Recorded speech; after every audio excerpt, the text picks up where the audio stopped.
Hey y'all, welcome to the Clock Tower. I'm Colton, and this time I've got another Haruhi Suzumiya deck. I know I did one before. I did a mono-red Haruhi deck back a few months ago, link in the description to that. This deck, however, is a different deck. It's probably the closest thing this set has to a quote-unquote meta deck, even though it's definitely a little old and a little underpowered for the current meta. It's a red-yellow time machine deck, a lot more complex interactions in this one than in the last one, as well as more members of the SOS Brigade. So let's get right into it. The object of the deck is to maintain our field with time machines at level 1, and then at level 3 we have a lot of pieces that disrupt our opponent's combos, keep us from getting damaged, and allow us to heal and burn. This is not a particularly competitive deck. It's mostly good for putzing around with other decks at its level. It's fun to have and play in the right context. Locals are fine, casual play is fine. I wouldn't take this to anything bigger than like a shop challenge kind of level, and even then I wouldn't try to bring this unless I was playing into a very heavy climax combo meta that I could disrupt with my level 3 pieces. We'll get into more of that and how that works in a bit. It's not an expensive deck though. You can get all the pieces here pretty easily for less than $100 if you can find them all. Again, it's an older set. A couple of the pieces are a little harder to find, but when you do find them, it's not hard to assemble this deck for very little money. So the deck wins by doing something very unique in English Weiss. It literally locks your opponent out from playing climax cards at level 3. Opponents can't get their climax combos off, and there are other pieces at level 3 that prevent us from taking damage and also allow us to heal and to burn with our level 3 combo. In the mid game, we have two different time machines that we use. A time machine is a card that pops itself into memory at the encore step and then comes back at your draw step. It leaves an open field for your opponent to swing into. It denies them reverses, and when it comes back into the field, usually it has more power. We use these to hold field and to try to generate advantage.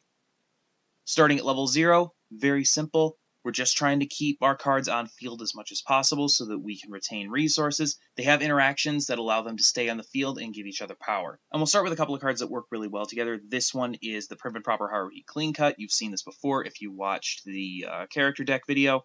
It's a clean cut. On reverse, you rest and move another character to the back row. It gets power from the next card, which is this Hot Springs Haruhi, which is a level 0 bomb that gives 1500 power to another character when it reverses something. So pretty common interaction. You use this to reverse something, give 1500 to the Prim and Proper. It reverses something and then kicks this bomb into the back row, saving this card for the next turn so that you can use it to generate more power going forward, or use it for some other interactions that we'll get to in a minute. The other 4 of that we play at level 0 is the SOS Brigade's mascot Mikaru. This does a lot for us because it gives each SOS Brigade character 1000 power when it enters the stage from hand or from memory. And all 8 of our Time Machine cards have the SOS Brigade trait. So if we have 2 of these in our back row, which is the ideal setup, when we pop those back into the field, we're adding 2000 power automatically. It's also a green fix that helps us get our level 3 climax lock into the field later in the game. And it also has this little extra text, which I think is really neat. Whenever one of those SOS Brigade characters is either played from hand or popped back in from memory, it gets the trait T. Anyone who enters the club room, Mikaru makes them T, and I just think that's great. The next card is this Brainstormer. It's Christmas Party Kyon's sister. It's a pay 1 spammable Brainstormer that gives +1 soul to a character with Kyon in its name. That applies to a couple of our level 3s as well as level 1s. We even have a couple of 0s that do that. But it's more important that we have this so that we can pay out our climaxes when they go to stock and also help get us through our deck if we have bad compression. There's almost no way to get through our deck with any kind of speed except for this. This is the only practically useful Brainstormer in the set for our purposes. It's not a great card. The effect isn't fantastic, but we are generally trying to swing for a lot of soul, and it does help us get through our deck a little bit faster and get our climaxes out of stock. Next, we run 2 of Koizumi's Apron Look. This card gains 2000 power when a brigade leader is on the field, so both of those Haruhi level 0s we talked about earlier, the Clean Cut and the Bomb, those are both brigade leaders, as well as all of our time machines at level 1. This card's pretty consistently going to be at 3-5 pretty much all the time. It's here because it gets decently big, and it also helps us fix for yellow, which is good. We only run 2 of it because it has pretty limited usefulness after level 0. It doesn't get any power from the Mikaru because it's not an SOS Brigade character, so it's a useful card to get into the field if we get it in our hand turn 1, and if it ends up in our clock, we can use it to level in yellow. Same goes for this other yellow level 0, Kyon. We run 2 of this guy, 2500 power. He, in addition to being decently sized, also has an ability that can help us out. You may remember that I talked about this card in the Haruhi character deck video. Its ability is that on play, you can pay 1 and move a brigade leader from your stage into your clock and search for a usual Haruhi, that's our level 1 red time machine that doesn't have the climax combo, and you can put it on the stage. I said then and I'll say now, that is a lot to pay just to get a level 1 time machine onto the field. Like, yeah, theoretically you can get a 1-0 5,000 time machine on the field at level 0. That's true, but to pay 1 and send a character from your field into your clock is a lot to pay for just that effect. What this does do for us, though, is it solves a very specific problem. If we have only yellow in our leveling clock and we're at level 1, and we have a time machine Haruhi in our hands that we want to get into the field, we can put this guy down. Not only does he clock a red card for us, because all of our level 0 brigade leaders are red, he also lets us play those usual Haruhis from hand, and he goes and gets one from our deck. So in that case, he's a lot more useful. Plus, he himself fixes for yellow, and he gets 1,000 power from the Mikuru because he has the SOS Brigade trait. Again, in a vacuum, not a great card, and not the kind of profile I would typically run. It's like a worse Ricky that only targets one specific thing. But because it can fix our clock and help us get other red cards from our hand into the field that we need to get our game going, it has a use. Running it at 2 of makes sense, especially considering it's not really a compromise considering how big it can get. So our mid game is all about those time machines, and we're about to get into what that looks like. The idea is that we want to pop off as many of these time machine effects as we can, because it saves us from having to play cards into the field from our hand, and they also help us win board by getting reverses. First one to talk about is the combo. Unseen Trust, Haruhi, and Kyon. 1-1 5500, we run 4 of each, and it's on a 2-soul. This combo sends our 1-1 back to memory at the encore step. When it brings it back into the draw phase at the beginning of our turn, it adds 3,000 power. So we're looking at a level 1 with 8,500 power when it comes back into play, and with some help from some of our other back row stuff, including the Mikuru and the other level 1 that we'll talk about in a second, it can pretty easily get to over 10,000 power on our turn.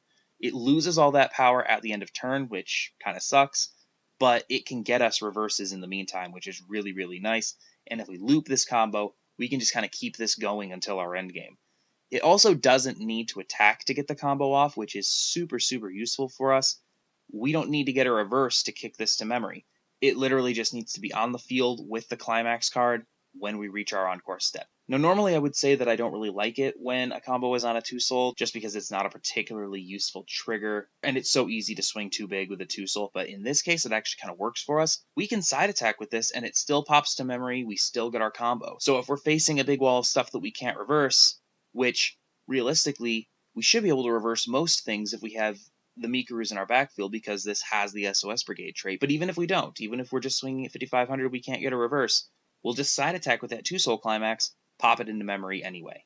The other level 1 time machine is comboless. It's this usual Haruhi. If you watch the character deck profile, you'll probably remember this card. So this one doesn't require a combo, which is nice, but it also only goes to memory when it gets a reverse, and when it returns from memory, it maintains its original power level. It does get the power from the back row Mikuru, so we should be able to get this to 6,000-7,000 depending on how many of those we can get in the backfield. It does the thing that time machines do. It helps us keep cards in the field consistently, and it keeps us from having to play cards out of hand so that we can save resources for our end game. I love the art on this, so I want to play 4 of it if I can.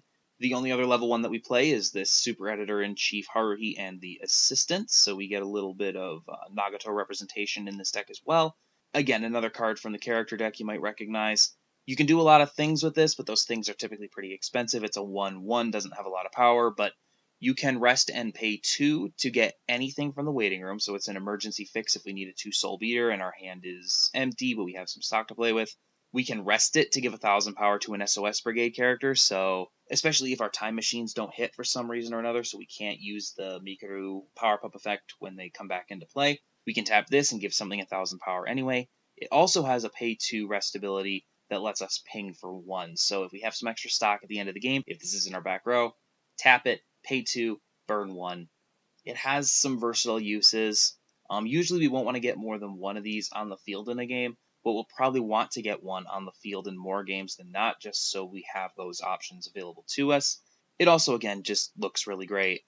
We only play 1 card at level 2, and that's this Nagato and Koizumi in the Club Room backup. It's a plus 2,500 backup, and on play, we can pitch a card to shuffle 2 cards back into our opponent's deck. So it does a few things for us. One, it helps us keep things in the field when either the time machine doesn't go off or if it's late in the game and we need to try to find a way to keep our 2 souls on the field. Two, it disrupts our opponent's compression by sticking a couple of cards that aren't climaxes back into their deck. And three, it allows us to pitch any extra climax cards we might still have in hand late in the game right before refresh. This deck refreshes slowly, so it's not unlikely that we could get this off early in level 2 before we've refreshed, and it lets us get rid of a climax card in our hand that maybe we've been sitting on. Usually we'll want to aggressively slam climaxes, but if you draw one late and you can't get rid of it, this helps you get rid of it. So a few different things that this card does for us. It has nice utility. Overall, really useful card in a lot of circumstances. So level 3 is the payoff. Levels 0 through 2 have some good things. The level 1 combo is a little bit underwhelming, I think, in a modern context. There are definitely some useful and even good profiles in the early part of the game, but level 3 is where it all comes to a head. And it starts with the most important card in the deck, this 3/2 Cat Ears Mikuru. You will not see this profile in a lot of places. We run 4 of it. On play, pay 1, your opponent cannot play climax cards on their turn. So any deck that crutches hard on its level 3 combo, Day-Day Live comes to mind, Attack on Titan, you know the decks.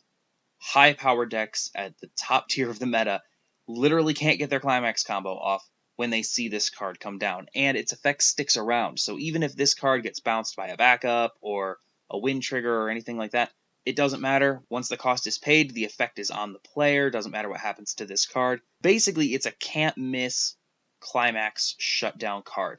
And in addition to that, the character opposite this on your opponent's turn gets -1 soul. So not only does it prevent climax combos, even climaxes from coming down to even just slam for soul damage, now your opponent is going to be swinging for 1 plus a trigger with a 2 soul at level 3 when it faces this card.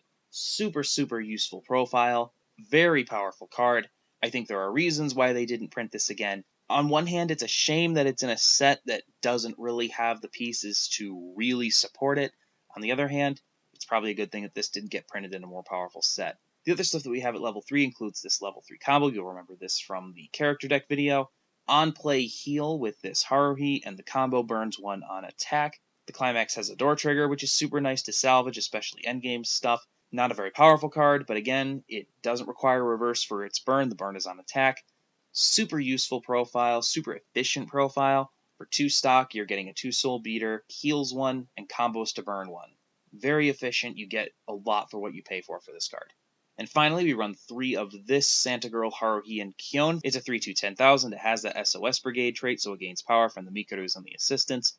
When this card is attacked, you can look at the top of your deck, leave it there, or put it in waiting room, which means it's more likely to cancel because you'll leave cancels on top and you'll move damage to the waiting room.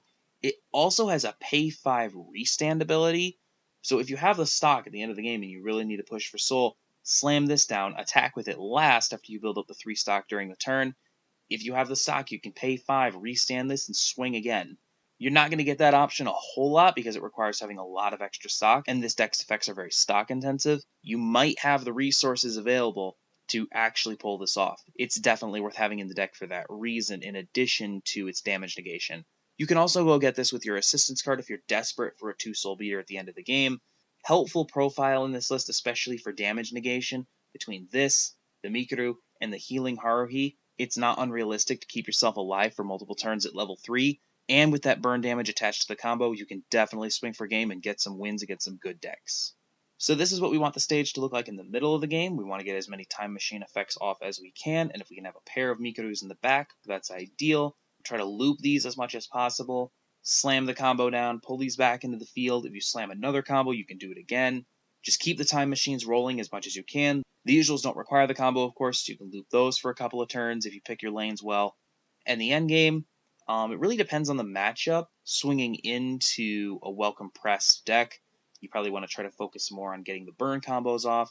In any case, you're almost always going to want to get at least one of the Mikurus down, maybe a restander depending on the situation. It's nice to have the assistants in the back row if you have any extra stock. Like I said earlier, tap, pay 2, ping for 1. And the Mikuru is always great to have just for the sake of adding power. So what the deck does best is locking out other decks at level 3 and keeping itself alive. Haruhi does not go down easily just because it mitigates so much damage. So if you can keep yourself alive for a couple of turns, it gives you the chance to swing in, especially with those burn damages. Maybe even get the restander off to try to get a win that way.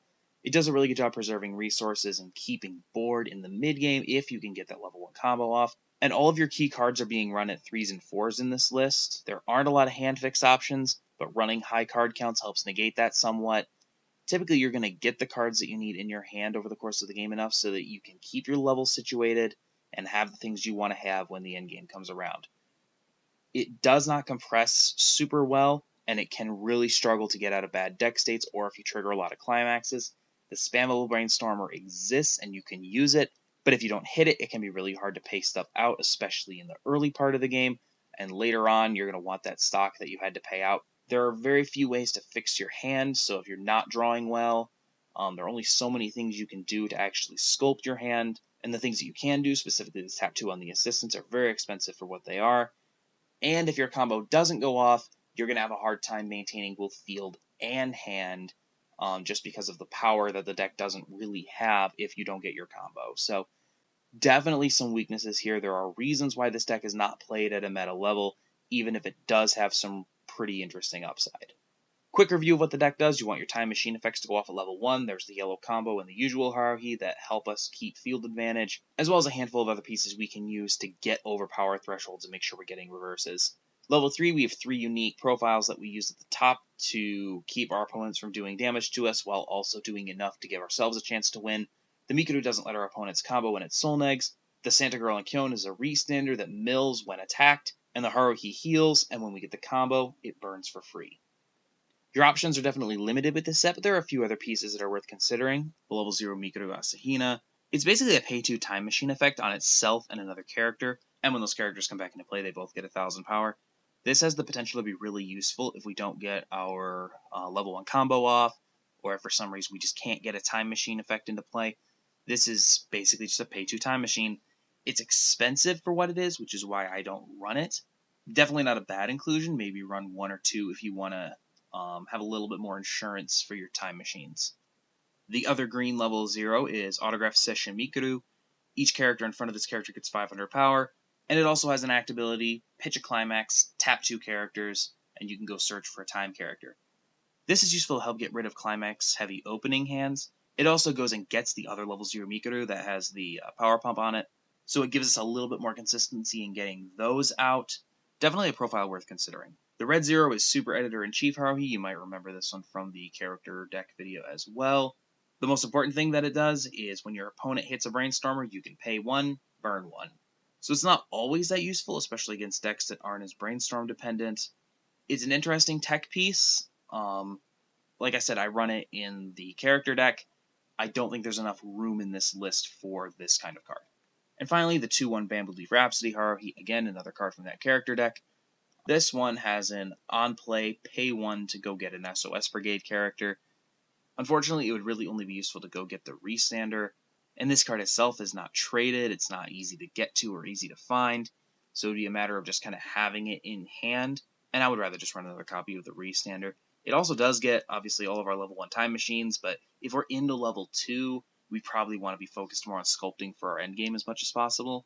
It does have that climax combo that lets us salvage on attack that we do run in the character deck. So again, useful card, useful profile, not super great in this list because of what we need. And finally, I want to touch on the blue package in this set real quick because there are definitely some useful cards here. You could replace all of the yellow in this list with these blue cards and you would have definitely a functioning deck. Not as efficient of a deck, it's a lot more expensive stock-wise to run, and I don't think it's as useful, but there's an entire Aliens list out there. It's definitely playable, and it's worth checking out. Yuki Nagato gets 2,000 on your opponent's turn and has Hand Encore. The first client, Kimidori, when it's put onto the field, you can pay 1 and give another character on reverse draw. The level 1 combo is on reverse pay 1 draw. It also has this level 2 event that chooses an opponent's climax in the climax area and puts it into their waiting room. So it's a counter event as opposed to the actual Mikuru. I don't think it's as useful, but it's also a free event to play. So if you're running blue, definitely worth playing. And then at the top end, it has a really interesting level 3 that lets you pay 1 and rearrange all the cards on your opponent's field to guarantee reverses. And it also heals on reverse without a combo. So definitely an interesting blue package. There are pieces that you can work with if you want to build the Aliens deck. it just didn't work as well in this list. I don't think it's as efficient overall, so I don't like it as much as the red-yellow stuff. But definitely, if you like it, if you prefer to pay to draw rather than pay to get Time Machine effects off, definitely go ahead and look into the Aliens deck. So yeah, finally, here is the list. As I mentioned before, it's not an expensive deck at all if you're just a fan of the franchise. This is as close to a good deck as this set has to offer, until and unless we get Sneaker Bunko printed in English, which I really doubt we're going to get.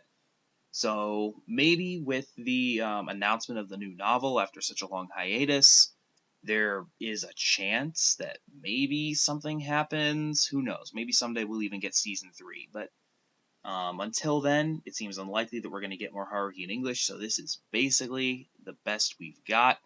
If you like the series and you want to play the best possible deck, this deck or something very, very similar to it is probably the one you're looking for. Again, about $100, probably less to get all the pieces, assuming that you can find them all. Sometimes it takes a little bit of digging to find the usual Haruhis. In particular, sometimes the Hot Springs can be hard to get. Definitely on the budget end of things as far as deck building is concerned. Fun to just have in the bag and bring out if you want to have a good time and maybe troll someone who's playing a combo deck that you're tired of playing against. So that's pretty much it for this one. Thank you for watching another Haruhi deck video. I promise I will put Haruhi down for a while. I actually have the next probably 4 deck videos more or less planned. I know what I'm going to be doing probably into the new year, and it has to do with some new stuff that's coming out. So I'm really excited about it. A lot of good stuff to come on the channel. I will be playing this deck against Brandon on Thursday on the channel. So if you want to see this deck in action, you can check that out. We will be back on Tuesday with another episode of Clock Talk, and then more gameplay next Thursday. So until then, thank you again for joining me. Again, I promise not to do a Haruhi deck for a while. In the meantime, please like, share, comment, and subscribe. And until next time, have a good one.